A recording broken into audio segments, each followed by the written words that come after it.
Hi guys, welcome to the channel. In today's video, I'm going to show you how you can create page in Notion. Before getting into this video, must subscribe to our YouTube channel and click on the bell icon.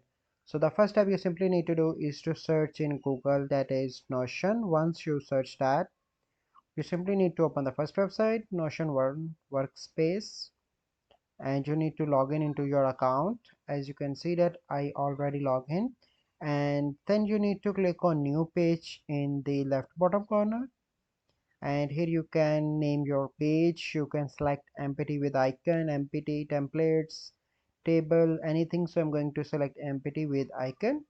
Okay, so you can, if you want, you can change icon as well according to your choice. So let me select this icon, and here you can title your page, and here you can add anything that you want to add. So this is a simple process by which you can create page in Notion. I hope you find this video helpful. If you find this video helpful, must like this video, subscribe to our YouTube channel for future videos. We'll see you in the next video.